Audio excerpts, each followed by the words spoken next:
out with the scum dogs of the universe. Yeah! This is last day of Comic-Con and the last panel in this room, I'm told. So, shall we rage? Shall we rage? Yeah! So let's bring these gentlemen out here. Let's start with, first and foremost, your Beefcake the Mighty, Casey Gwar.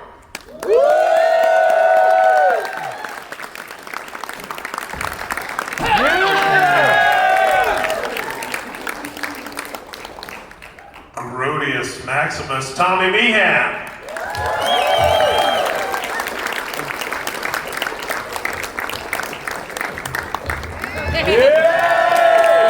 Sawboard Destructo, Matt McGuire.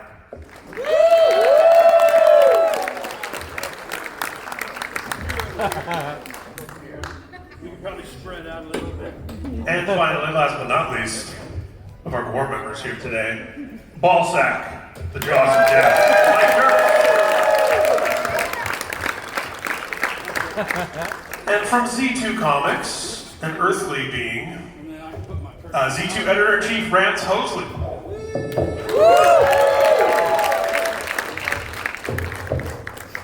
You guys familiar with the whole Z2 Comics music and comics thing?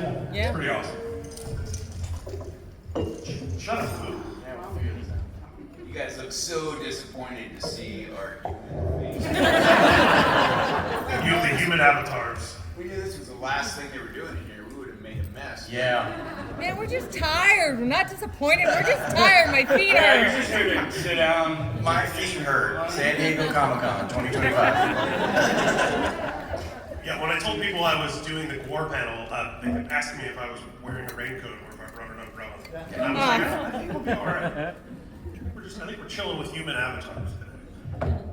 So I want to throw this out to all of the Gwar members assembled up here right now, which is, I mean, talk about a band that lends itself to comics, to conventions, to pop culture, to all of these things that we celebrate here at San Diego Comic-Con. I'd love to hear from each of you. We can just go down the line. What your introduction was kind of to this world and falling in love with the medium and where that's intersected for you with the music that you make. Comic books? Yeah? Pop culture and... I don't know, I worked in animation for like 10 years at Cartoon Network before I joined Gwar a couple of years ago. And I was at Titmouse, another studio. And Warner Brothers, I was working on Looney Tunes and stuff, so I've always been kind of like the animation realm, but I was a Gwar fan long before I was doing any of that stuff. So it's weirdly serendipitous that kind of the two worlds merged for me. And I ended up making a Gwar cartoon like 13 years ago with my buddy Mike Chillian, which is called The Animated Tales of Gwar. I don't know if anyone's seen that one. It has Weird Al in it, yeah. That's kind of how we became pals, like, you know, in the same orbit anyhow. But in terms of comic books, I mean, Matt kind of is the big comic book nerd over here. Guilty. I think all these guys, but yeah, comics for me, I mean, I'm really into Johnny Ryan, which is also very Gwar, kind of prison pit. I don't know if anyone's checked out Johnny Ryan, but it's very absurdist and violent. Yeah, but that's kind of it for me. Casey, how about you? Well, Matt. I had a mother who was in community theater when I was at a very young age, and she became the grand dame of the community theater, so she was always really cool about my artistic endeavors. And I had an older brother who sat me down and taught me about music and art and turned me on to Kirby and Frazetta and all that stuff. And then I had another brother who one day handed me a Kiss record and said, "Here's your music." And there it went, you know, and so now I'm the poor man's Gene Simmons. The band that's way cooler than Kiss is now. It's about the budget. But yeah, so comics and everything like that's always been a big part of my life, and here I am. Yeah. Resident comic king, Matt? Oh, well, look, I'll share this crown with Michael Dirks as well, but yes, I was definitely into all this animation, comics, all that from an early age, and you know, it just seemed like a no-brainer. As soon as I saw the first Gwar flyer that I could get my hands on, I was like, I gotta check this band out. I gotta understand what it's about. And I ended up meeting Hunter Jackson and Don Draculich. And I was like this punk kid coming to the shows. And I'm like, oh, you know, I'm totally into what you guys do. It's so awesome. And just surely, but you know, slowly but surely, I ended up getting entangled in it, and then I've been in it ever since. So it's been an amazing ride. And yes, being here at San Diego Comic-Con, this is exactly what goes on in my brain all the time. Yeah, we are old, obviously. This is Gwar's 40th anniversary, so. Having grown up in the 70s, as soon as I was got an allowance and could start buying comic books, the first one I bought, I think, was John Byrne's first X-Men. And I was hooked. And so through my entire childhood, I was a huge X-Men Byrne fan and followed him to Fantastic Four and everything. But yeah. So, but when I found a band later in my life that was a living comic book, I was like, yes, this is for me, obviously. Yes. And you're our resident Gwar OG today, right? Like when you go back to '88 with the band. Yeah, I guess I am the oldest or longest surviving member. I'm the oldest. And I wasn't even on the first Gwar album, so there you go. We hello fans out there. We're like the Disney of heavy metal, you know, we just keep regurgitating like new people in and out, and it's become, I mean, we're a tiny little organization, corporation, but we are, like, it's about this shared dream and this concept that we have that can survive all of us. Yeah. Rance, I would like to hear from you. I know you were obviously a big music and comics person. What was your first experience with Gwar? When did you first encounter them? I was talking about this today, that I think the first time I heard about Gwar was when I was 17 or 18, like right at the very beginning. And there was an article in Gallery magazine, which is a now defunct smut magazine that was out in the 80s. That's also how I heard about the Red Hot Chili Peppers, and you know, in both cases it was like, all right, that's an interesting thing. But it's kind of ironic that we're here, because the first time I ever saw Gwar was at Comic-Con. And I can't remember what year, but members of Gwar were at Comic-Con.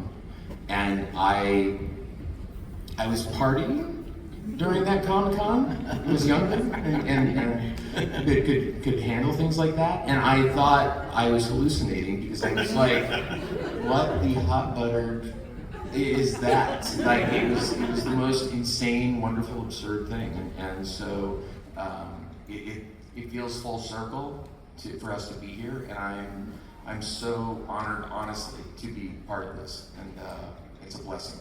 So. Yeah, we were talking about that, trying to figure out when it was the last time we were at Comic-Con, and we played a party for Brutal Legend, the video game that just come out. Yeah. Nice. Which I saw that they're like now offering that for free. You know? because Ozzy is one of the voices in it, and does music in it. So that had to have been almost 20 years ago. Yeah. But it's amazing to be back here and to see how it's grown. Yeah. I mean, it was crazy then, but it's just insane now. Yeah. My first Gwar show was one of my first Gwar shows ever in 1988 in a Howard Johnson's Hotel Ballroom. Opening up 3 Jackson and Jill. Yeah. And yeah, it was great. I believe there was also a band on the bill called Raw Meat. Chainsaw was involved with their show, so yeah, it's a whole thing when you're 14.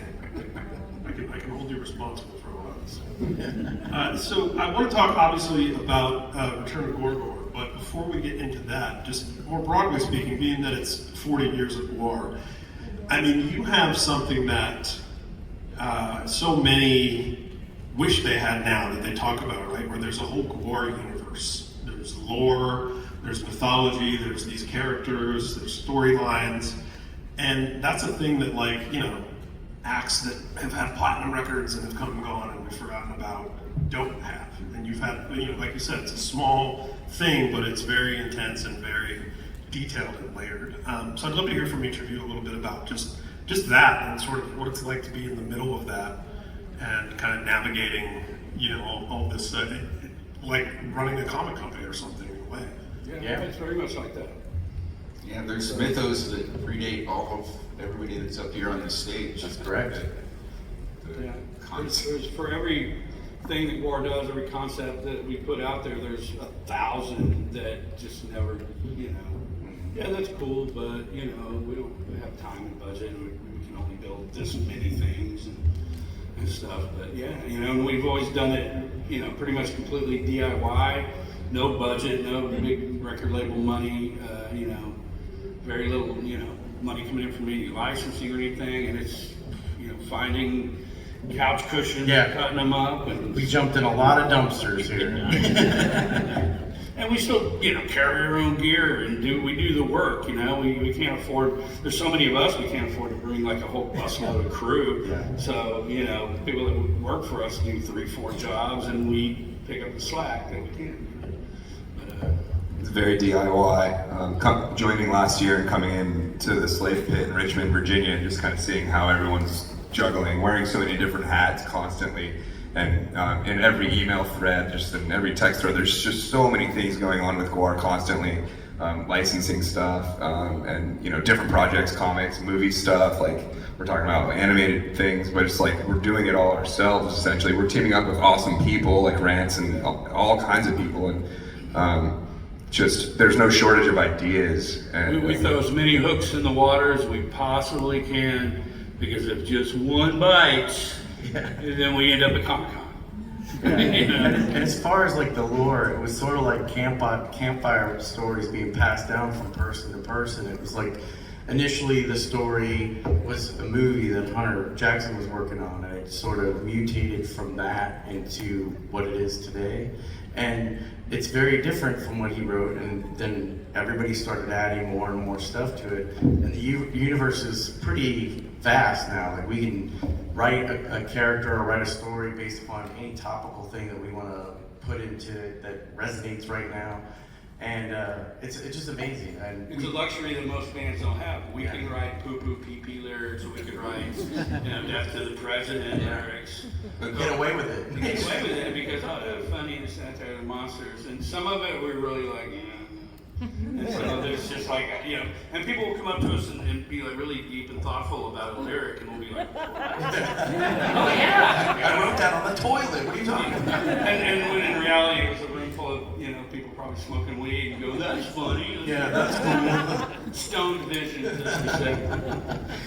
But really one of the most fun things about being in Gwar that's different than any other band is like every tour we go out and we're writing another storyline. It really is like writing another episode of the comic or the story that is the legend of Gwar.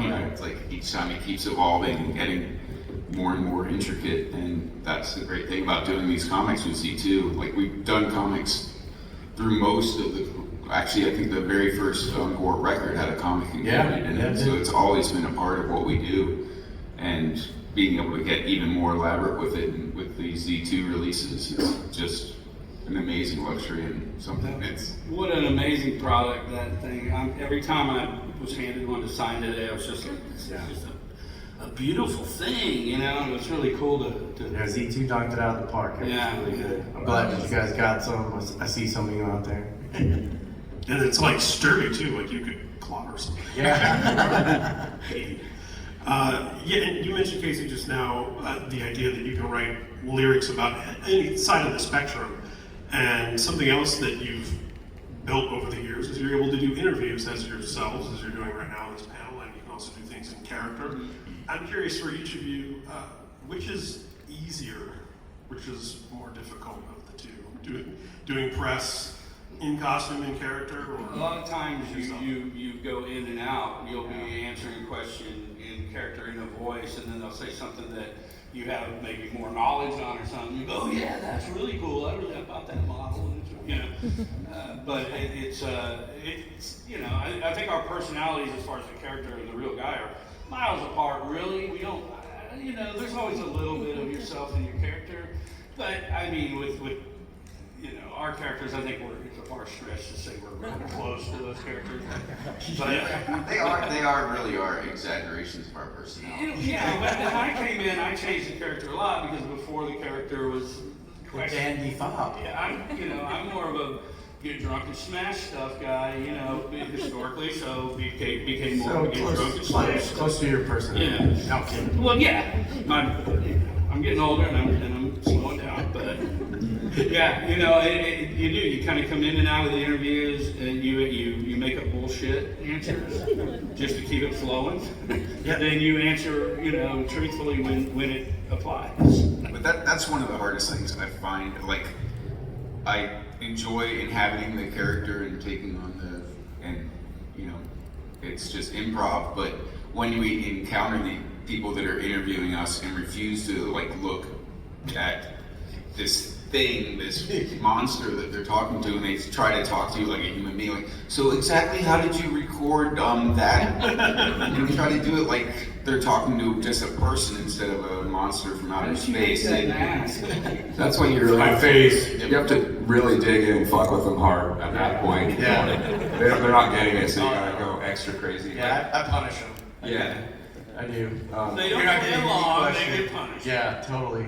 As Grodius, I'm pretty like reserved and like mild mannered in real life and everything, but like I get to be like a psychopathic killer person that I never knew was like really in me. So I put this on and I'm just like insane and spitting and like barfing all over the place, kind of like, you know, proverbially, but like it's really awesome. It's this cool like exercise that I was never in drama class or anything like that, so like it's awesome. It's very liberating. You get to just kind of say this stuff that you maybe is in the back of your brain all the time, but like to really let it out, it's really therapeutic. It's really therapeutic, and it can be really stressful too. You know, when you're in costume in front of a bunch of people and you're not playing music, it's weird, you know, because we're musicians, we're not actors per se, but we, you know, keep doing this acting thing. Yeah. And sometimes it's really unnerving. You have to, like at a big festival, you have to do a whole bunch of interviews with a whole bunch of different people, and it's just coming at you left and right. And you just start just making up bullshit because, you know, it's all bullshit anyway. Entertainment. It's all just made fun. up. You just think of something funny, ad-lib something funny, and you've done your job. You know, I mean, look up the information on the web. Don't ask me when we're playing in Poughkeepsie again. No clue. I don't know where I was yesterday. Do you guys have like a come down after you've done stuff in character? Like I'll have like a come down, like I'm coming down from a high or something, or I'm like a little spent and just like I just towel off the sweat for the bar. As soon as the helmet comes off, I'm me. Yeah, me too. Yeah. Me too. You're new, Tommy. So, You're going through growing pains. I remember going through that though. Yeah. You know, when I first joined Gwar, I was a fan. So when I first joined Gwar, I mean, I'm like, dude, wow, this is literally everything I want to do as a kid, stand in front of the mirror, listening to Kiss, strumming on a tennis racket, and you know, whatever. And then I'm in this band, you know, that's a living comic book, Monty Python, pro wrestling, you know, crazy thing. And yeah, man, I still sometimes pinch myself and go, you know, I'm in one of the coolest bands. And at this point, I don't care. I don't look for other gigs to do. I want to end my reign in Gwar because it's historically one of the coolest things I could imagine being a part of, for real. and so many bands struggle now or are trying to branch out and expand into different mediums, and Gwar's been a multi-medium, multi-vertical platform. All those buzzwords, before those were even buzzwords, like in the very beginning, Gwar's incorporated all those things you just Yeah, luckily, because like most bands, you know, they don't have the ability to create as much content. Now that you have to have so much content because of social media and such, it's already built into Gwar. Like we can do whatever we want to do with it, and it's amazing. Most bands don't have an art department. That's true. It's a lot easier now for a band to just be a band and then kind of get some status and then have management hook them up with this company and that company to make them look really cool and really big. We do it all ourselves. Yeah.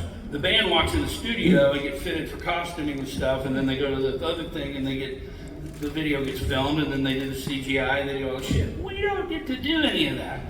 We get to do whatever we can afford and have time to build, right? Yeah. And this is the main guy that designs and does the art and builds the costumes and stuff. And this guy, hands down, I've never seen anybody so prolific at just creating and creating and creating. We need a logo for this, we need a thing for this, we need a flyer for this, and he's like, okay. And he does it.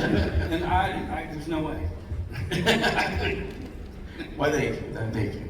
So Gor-Gor is a pretty deep pull from the mythos and the discography.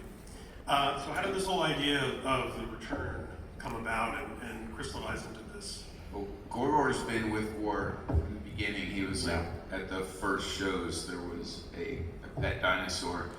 And it's one of our most ambitious props, and each time we do it, it gets better and better, but like it's hard to do and one of always the biggest, most expensive thing. We did the first book with Z2 and Gwar and the Duoverse of Absurdity, and we went to an alternate reality where Gor-Gor still existed, because we've killed Gor-Gor off many times in this universe. And at the end of the book, Gor-Gor ends up smashing back into this universe and running off into the night, and we're like, well, this is the perfect opportunity for us to bring him back. So we wrote the new book centered around Gor-Gor being here, and actually Gor-Gor dies again at the very beginning in a very sad Bambi Dumbo moment where the mother dies and leaves a child to the cruel world. But no spoilers, okay? But anyway, there's a brand new Gor-Gor that's And very sad. Will Gwar be friend or foe? Yeah. could Gor-Gor perhaps So that question is yes. find Gwar responsible for its mother's death. Well, it's funny too because Gor-Gor was one of the, and in fact I was talking to Hunter Jackson about it when we were starting this project, was he initially saw Gor-Gor as this enemy that was hunting Gwar on Earth. So it was like when Gwar landed on Earth, Gor-Gor was already there and he was like a adversary. And so as the evolution of the character is that he's the pet, he's the friend, now he's dead a bunch of times and he's brought back to life. There's a lot of really fun stuff with him. So we definitely wanted to do the gag on stage again because he's amazing to see live. We just got a 14-foot long dinosaur attacking the band. So who doesn't want to see that, right? And I want to mention too that you can create these creatures like Gor-Gor and stuff and look really cool. And they do it in the movies all the time. But to build something like that, it's got to get crammed in a truck and shoved up a tiny stairwell onto a crappy little stage or whatever. It has to be built to last. So it's not that fine detail stuff, but it's like Gwara's always been. It's this rugged, utilitarian, die-hard, awesome-looking creatures, and this is the guy that designs that stuff. But too, we've always had a comic book aesthetic. Like we didn't want to turn into like a slick Hollywood special effects, that kind of point, because we wanted to have the cartoon aspect represented, because that's one of the things that we always loved and wanted to cultivate. So yeah. With all this talk of Gor-Gor, for those of you that aren't familiar with it, maybe we should play our new video for the new Gor-Gor theme songs. I mean, I don't know. Would you guys like to see a brand new Gor-Gor?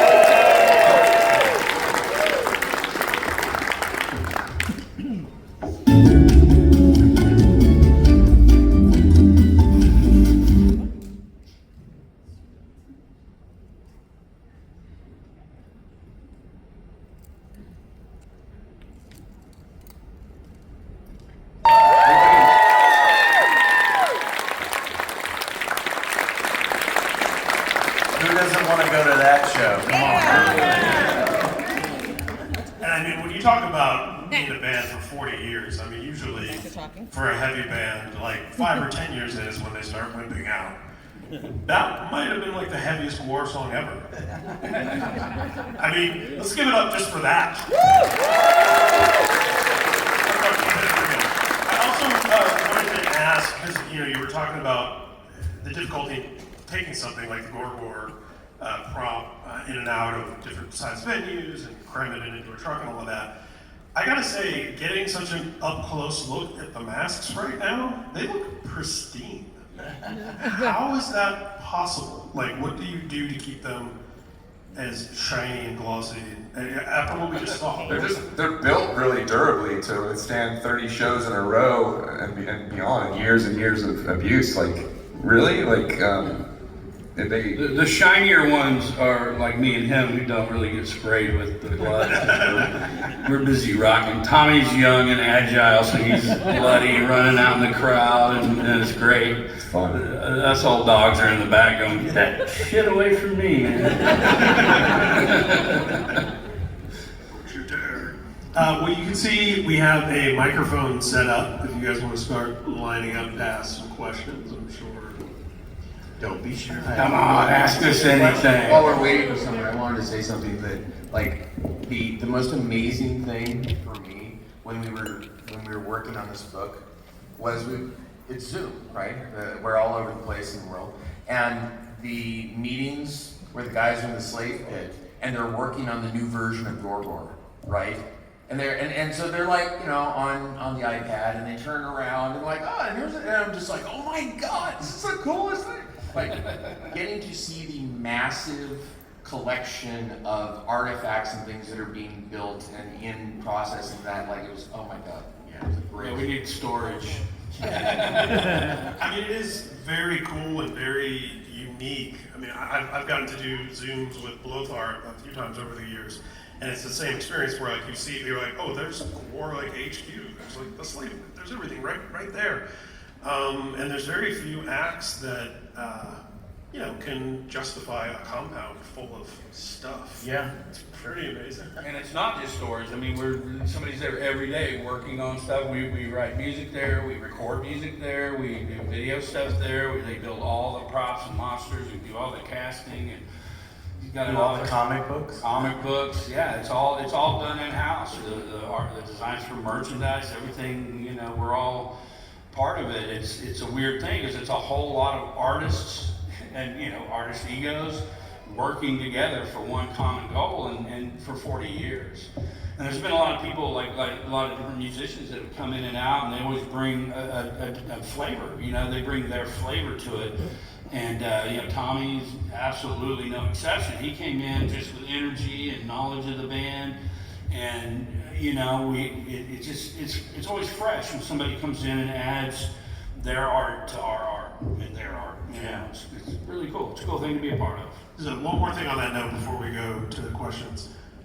What are the relationships like with the neighboring businesses? Like, what's Warm. They love us actually. We're practicing all the time, and we've never gotten a complaint from them. They're always like, "Oh, you guys are so cool." You know, we have a cleaners on one side and a tire company on another. So The tire company always gets latex and stuff mailed to them, right? yeah, they're picking up our delivery. Yeah. I mean, it's awesome. And it's not a good area to leave boxes out in front of the door, and they're always really good about picking them up and taking them in. Yeah, very nice. Everyone loves Gwar and Richmond. Yeah. They're nice boys. local treasure. So if you could tell us your name and where you're from, and then your question. Yeah, hey, what's up, guys? My name's Mouse. Not really, but I'm from Chicago. I had the privilege of meeting you guys yesterday in full outfit. Thank you for that. It was fucking awesome. I brought my son here today.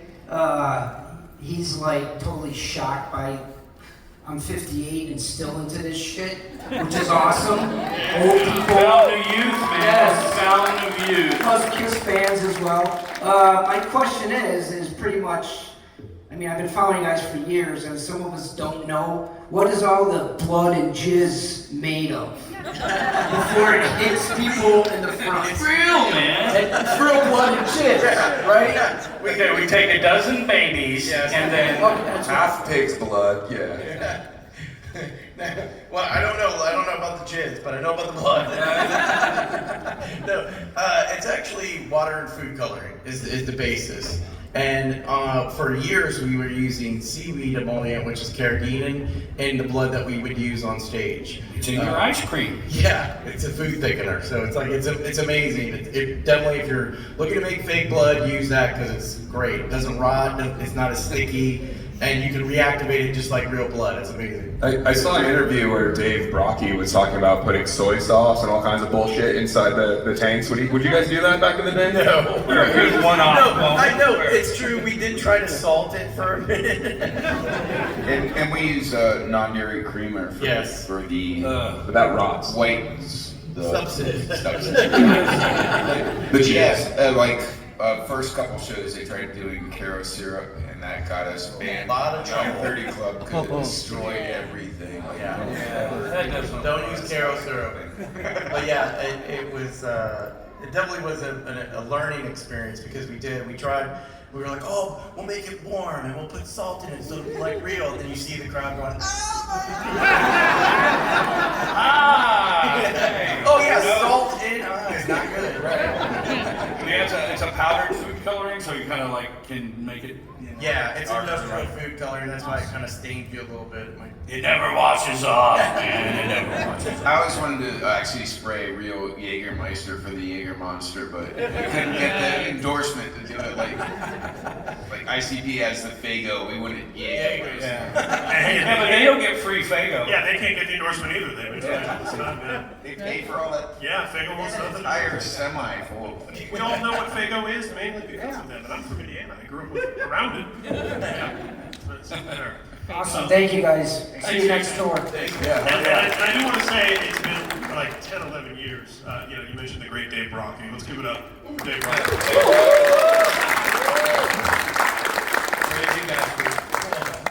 How's it going? Oh God. Oh no. Oh crap. Oh my God! It's Techno Destructo! What's he doing here? What's going on here? All right, you bunch of inflatable yard decorations, where's Gwar? I flew all the way here from the far end of the universe just to destroy Gwar. And all I see up here is a bunch of masks and a bunch of slaves. Where's Gwar? When do I get to destroy Gwar? Yesterday.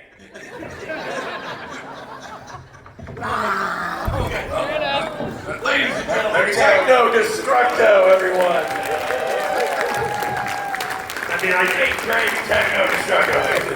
I did say we would take some questions. That's time for question. Well, he had a question. It was, where's Gwar? Hey, just real quick. That gentleman right there is responsible for a lot of this. That's right. Hunter Jackson. Without Hunter Jackson, there would be no Gwar. No, it's the look, everything started there. Well, there we go. Yeah, top that with your question. Yeah, Tommy. No pressure. Come on, good one. First of all, I want to say thank you guys for what you do because it's absolutely awesome. I've been following you guys for at least 25, 30 years at least. I am a drummer. My name's Dan. I'm actually from here. Sorry about that. That's cool. My condolences. My question to you guys is, how big is the learning curve to be able to play your instruments around and in your costumes? That's a good question. As someone who just kind of had to do that, it's not too bad. You have limited visibility depending on your whole situation. You have the shoulder pads. Everything's uncomfortable. It's hard to walk around, and the weight adds up, especially after you get the 1 hour mark. It's just, you're feeling everything.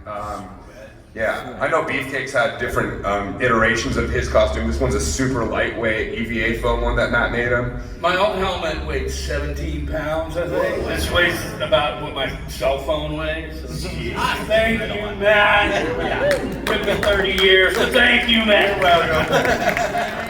But yeah, I really have no visibility looking down, so if you can't play it without looking at the neck of your guitar, like, don't try to be Gwar.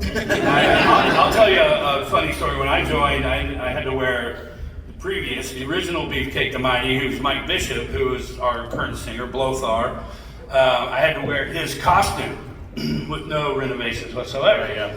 And so they hadn't probably toured in a year and a half by that point, and so I get there and I put it on. Okay, yeah, it fits, whatever. I put the helmet on. Yeah, okay, I can deal with that. And so cool. So we do the first show, and as soon as I start sweating, this black filth just starts, black, salty filth just starts pouring out my face, and I see it on the floor. I see it dripping off of my knees and my hands, and I'm like, what? And I realize this is probably 8 years of Mike Bishop's filthy head.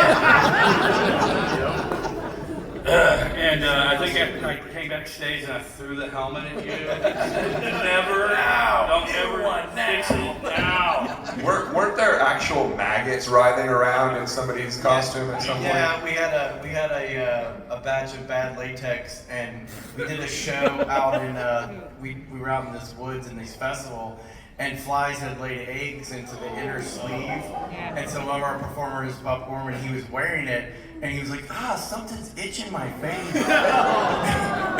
and he took the mask off, and he had maggots like all over. So then he was like, the whole time I was like trying to clean it, make sure he was pressing maggots out of the rubber. Like blowfly. Yeah, like little blowfly. And so he got them all dead. And so the next night, as a joke, he put a bunch of rice into the mask. So when Bishop went to go pull it off, all this rice came out.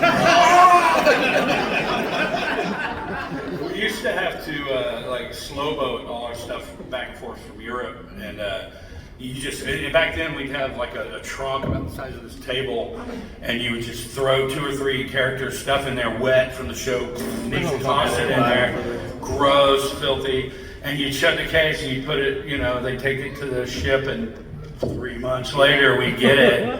And Dave Brocky's odorous mask was filled with maggots when he pulled it out, and maggots. We played a show in Richmond, Virginia the night we flew out here. Like, we played the show, packed the costumes into hockey bags, and got on a plane at 5 in the morning after playing the show without sleeping at all, and got out here. Costumes are all still soaked in sweat. So Let me put it right back on and then walk around for 7 hours, whatever.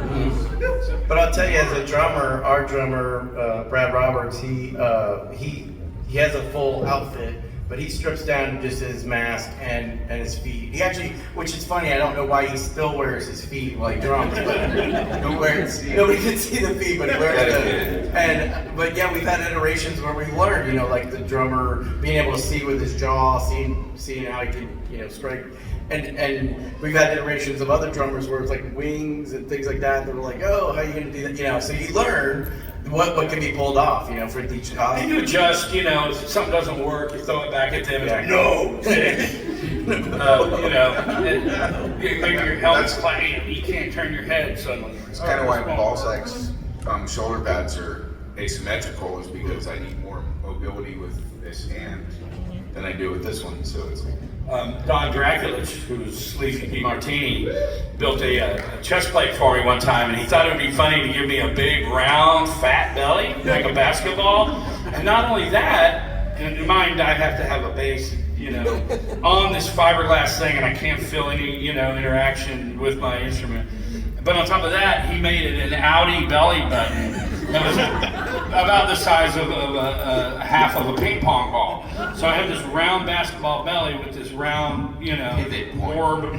And I put it on, and I go, Don, come here. Do you not see a problem? He's like, what are you talking about? And I'm like, my bass is over here, and it's on a pivot ball, and I can't play it. Ow! And luckily, he had made it this thick, a fiberglass, so he was able to shave it down. And I'm like, what? So many whys. But to your question as well, he's got to deal with stilts as well.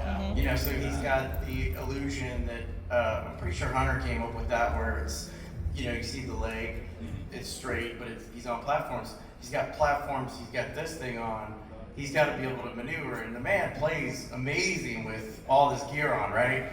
I've seen him take spills and not stop playing, right? He's like flipping over, playing. We had steps up to the top of our speaker carts, and he would clomp up to the top of that. I did it a couple times, and I got vertigo. I was like, nope. Thanks, guys. Yeah, thank you, man. Cheers.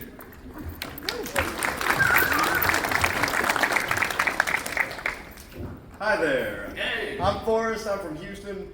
Right. My father actually got me hooked on y'all. Sadly, he's no longer with us. because he stopped by for 5 minutes and fucked off to Starship Smackdown. Our condolences. But he got me into listening to Gwar right after Flatus sadly passed away. So sadly I never got to see him perform live, but I've seen every show y'all have had in Houston since. Nice.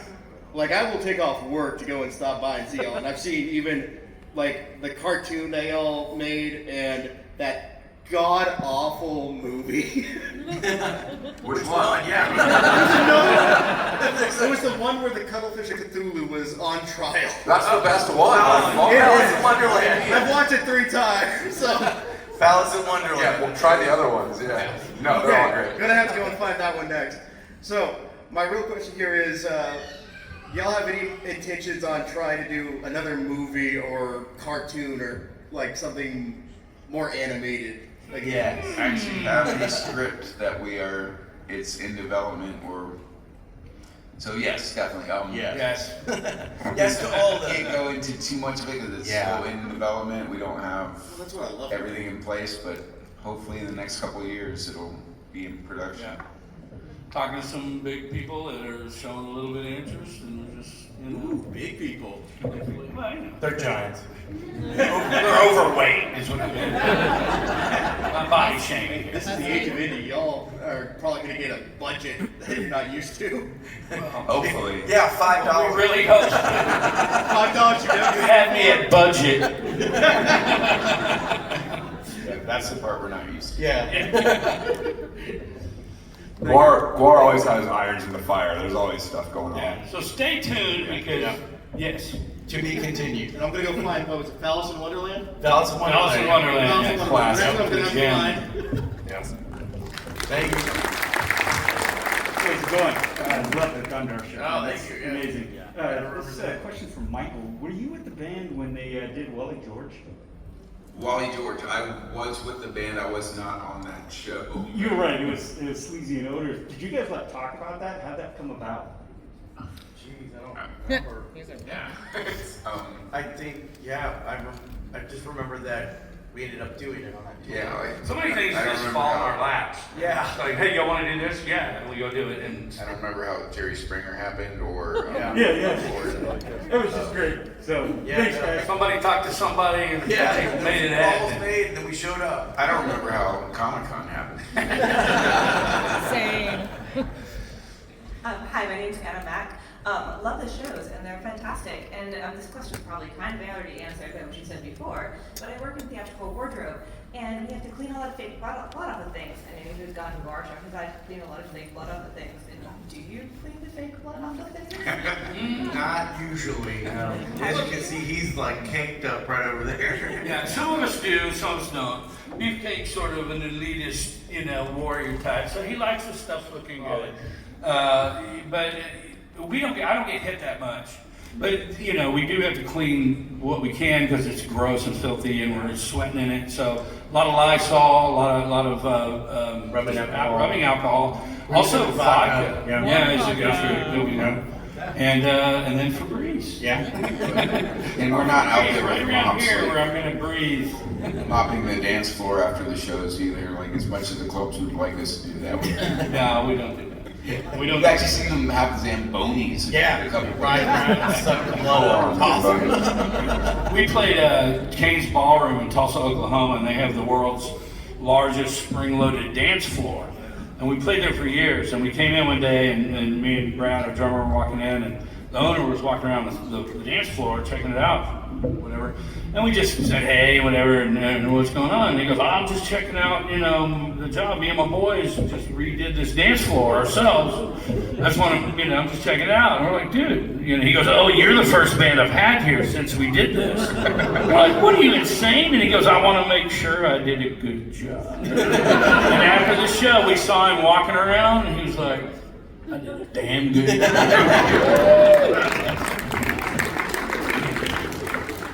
Hey guys, love the whole Gwar universe since Beavis and Butthead introduced to me when I was a little kid in the early 90s. I'm just kind of curious to know, in a world that's hard to find always really good original content, Do you have any side projects or other similar acts that you might recommend? Well, we kind of all have other things, you know. Tommy's in 3 other bands, and I mean, I dabble in art and occasionally play in another band here and there. I've been in many bands back and forth. I've been in Gwar so many times that I'm Beefcake number 2, 4, 6, 8, 10, and 12. But I've been Beefcake And longer 14. and more than anyone else. What? It's 14 now. 14? How's it 14? The COVID guy was 11, so I was 12. I was out with COVID for anyway. Multiple. I'm the even number BKs. But yeah, you know, and I do art a little bit. Matt does tons of art. Dirks runs the Gwar bar mostly. You know, Mike Bishop does other work. Brad Roberts and his wife, our drummer, on a very, you know, flower shop is doing very well. You know, and we all have other things, you know, because Gwar didn't pay the bills yet. Tommy, you want to talk about your very theatrical bands? It's not Yeah, a side project because he was in it before Gwar, but Yeah, that's kind of also how I got linked up with Gwar. A couple years ago, my band Cancer Christ was on the road with Gwar, and Brent Person, their last guitar player who was in the band for 11 years, was leaving, and I figured, you know, I heard that, and I was like, oh, well, I'm sure they have some dude in Richmond that they are going to go with, you know, and like, but they didn't have anybody lined up, and so it was like, Well, we were on tour, and one day Brent was off jogging or something, and when there was sound check, and he's like, well, I know all the songs. So he got up and played a song with us, and nothing against Brent, but I mean, man, he locked in, and our front of house guy came up to me later, he goes, he's tighter than Brent on that song. And you know, and Brent, phenomenal, great fucking guitar, yeah, love you to death. And then the last show of the tour, Brent brought him out in his Cancer Christ costume, and just, you know, he had him play a song, and we didn't know. So you know, Brent was kind of passing the torch. He you know, it was very smooth sailing until this, you know, the trouble with his other band a little bit, but one guy. Yeah. But no, it was just he was there at the right time, the right place at the right time, and he's the right guy. And it was just perfect. We didn't have to do shit. We're like, there he is, cool. I feel like I've been studying to be in Gwar since I was like 13 years old, you know, so it kind of just... He knows more about the band than I do, and I've been in the band since '94. I think it's kind of true, yeah. But I have another band called Squid Pisser, and we wear masks. Yeah! Oh, hell yeah. Thanks, guys. That's really fun, and man, and these guys have always been about, like, not side, I don't know if you call them side projects, but there's ex-cops, yeah, Dave Rocky Experience, which I saw when I was like 16, back in the day, which is awesome. Yeah, everyone's always doing a million things. We're all super creative guys, and we can't stop. I mean, Matt's... I have a band that gets together like every 12 years called the Hellions. It's a punk rock band. And that's one of the things I've always loved about Gwar. Gwar is how, like, you have all these people coming in and out of it over the years, and you know, leaving and coming back, but all the relationships for the most part seem awesome. Like it seems like it's just kind of this extended family, and obviously as we saw up there on the stage, you know. We just toured with Hunter. We did a Scumdogs reunion tour, like how long? A few years ago. Yeah, like, that was amazing to be on the road with him again. Yeah, it was so awesome. It was such a dream of mine to be up there with him as softboard instructor, techno instructor, kicking butt. Was amazing. And it was funny because a lot of people, like, he still breaks it. He's an amazing performer, and yeah, so it was a lot of fun. Yeah, I love that. Thanks for your question. Yeah, thank you. So we've got 2 more, which is about what we have time for. Okay. Hi, my name is Layla. I'm from Encinitas, California, and I've been a big fan for many years. I'm seeing you guys for the first time in October, and I'm so excited. As a metal musician myself, how would you guys, like, I don't know, like, figure out what you want to write for songs? Like, I'm a drummer, and I know your drummer's not here, so, like, in general. You know, it's a lot of it is just bullshitting with each other and thinking, you know, some things come from, you know, what kind of direction we want to go visually or thematically, or with creatures or kills or monsters or this and that. And some of it is just, you know, somebody comes up with music, and then you you sort of work that out, and then somebody adds lyrics to it, and it's like kind of every conceivable way. This band's been together so long that he might write something, bring it to us, and then we flesh it out. He might write an entire thing, bring it. We might sit there in a room and just play around with each other. I prefer to somebody maybe has a riff, and you just start playing together, and you build it from there, and then everybody's kind of got a hand in the song. And and that's my favorite way of writing. I'm not a guy that just sits here and writes a song, and more power to people that do that. I wish I had that ability, but I work with other people better than I work alone. I think that's part of the magic of Gwar, is that like everyone puts a little bit something into the pot, and then it we boil it, we stew it, and then it becomes... Yeah, and everybody that's come in and out of the band has written and brought, like I said, brought their flavor to the pot, and it's a really cool thing. There's not too many bands that can say that, and there's not too many bands that can get away with the kind of bullshit we get away with, and we're kind of grandfathered in. It's like, we're gonna get canceled? Like, fuck, who cares? Cancel us. Yeah. Good luck with that. It's like trying to pick a scab. We're coming back. Yeah, the creative process has evolved and changes with every iteration of Gwar, and that's the amazing thing that I've had the experience to work with so many different people, and that's like that's the beauty and the greatest thing about being in a band is like finding that ability to work with other people and to like how am I gonna... I've played in a bunch of different bands and recorded like 23 albums over the years, and only 5 of them, 6 now, this one with Gwar. And I played with some really good musicians and stuff, but I think the people that I've encountered in this band, all of them are the best musicians and working partners I can imagine. I mean, this guy is just this amazing guitar player. He doesn't play like anybody else. Same thing with this guy. Same thing with the guy before him and the guy before him. Just different. And the coolest thing is we have like creative outlets within this unit that are even beyond music that makes it so much fun. Fulfilling as a creative person. It's a dream job. Yeah, it really is. You get to do production stuff and geeking around with stuff. It's the funnest thing you could be part of. And I don't have to do any of that because I'm no good at it. So these guys do all the geeking, and I just come in and bring the thunder. Thank you. Yeah, thank you. Thank you. Hey guys, how's it going? It's really great to see you here. Looking forward to Anaheim later on this year. Yeah. My question is, what was it like doing the Tiny Desk show? Because that was a great headline, and I just love seeing it. What was it like for you all?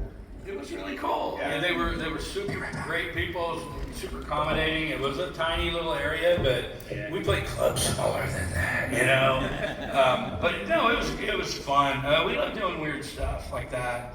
To me, it was a dream come true because I am such an NPR nut. That's all I listen to in my car. I don't listen to music at all. I just listen to NPR, and it was disappointing to like both our lead singer just did when NPR was getting defunded by the current administration, he did a little message about people trying to like rally and try to save them, and seeing comments on our Facebook like, oh, nobody listens to NPR, watches PBS except for homeless people. Like, well, what does that even matter when we have streaming? And it's like, it's so disappointing because I don't know. I feel like our fans are more intelligent. Yeah. I mean, we do have some really intelligent fans, but you're always going to get somebody that's just dumb. And they don't pay attention. And they don't know what's going on. They don't care. And they didn't vote because I don't fucking care. Okay, kid, it don't matter, And that's why that apathy is why we're where we are right now. Yeah. Not because more people voted for him, it's because less people voted. I also had to do Wait, Wait, Don't Tell Me, which is amazing. Oh, yeah. I want to hear you guys on Car Talk with Click and Clack. Wait, didn't Clack die? Oh, no. Yeah. Nice. And that's the next comment. Yeah, I used to listen to nothing but NPR in the car. I moved to a town close to St. Louis, and they have really cool rock radio there that's just so different from what I heard in Dallas, and I'm listening to the radio station again because they're playing cool stuff. But before that, I always went back to NPR because it just didn't drive me crazy. You're insane shit. Yeah, nice. Thanks so much.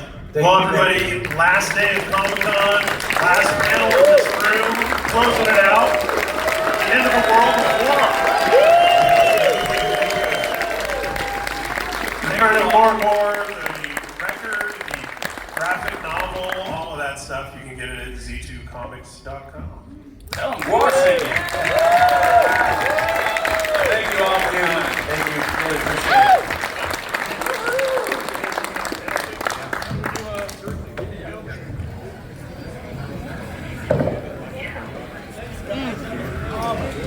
Brett.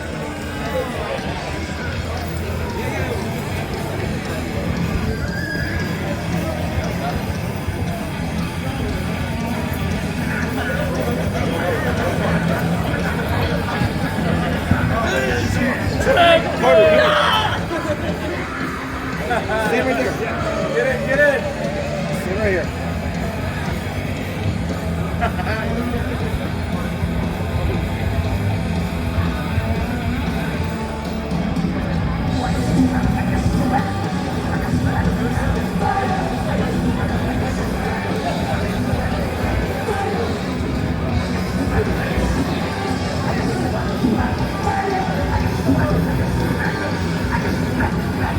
Brett, take a picture with us. Look at Brett. Look at Brett.